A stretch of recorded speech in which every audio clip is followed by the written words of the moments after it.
Ukiona bwana mgongo unakuuma, mgongo unauma kweli kweli, sawa.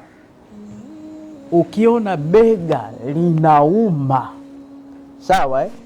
Ukiona kifua kama kina madonda,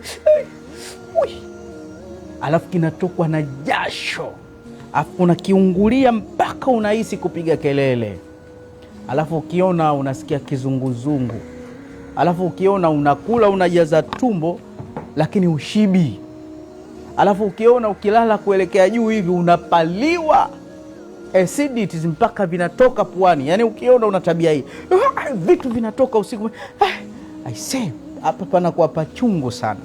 Alafu ukiona unahisi harufu ya damu, unaona harufu ya damu, alafu unahisi humu mna madonda. Alafu ukiona kuna baadhi ya vitu vyenye monocotyledone nyingi kama wali, kama maharagwe, ukivila au kama ile mahindi ya kuchemsha ulali, unaumwa vibaya sana na tumbo na linajaa, linakuwa gumu kweli kweli.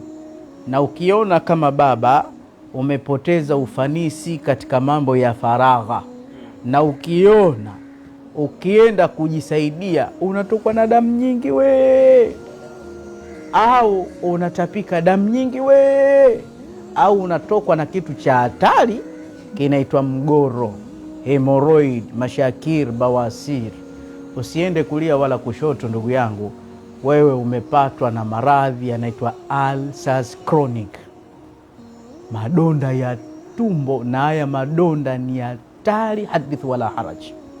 Dawa namba 1 duniani, hii dawa ya hatari.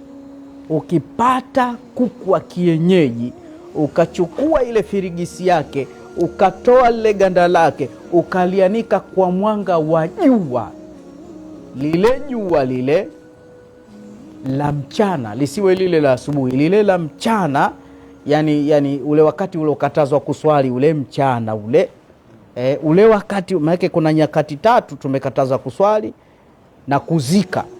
Sasa jua la pale ukianikia pale, ikakauka, ukaisaga ile, ikatoka kama unga, Allahu akbar. Madokta wengi wanajua habari yake.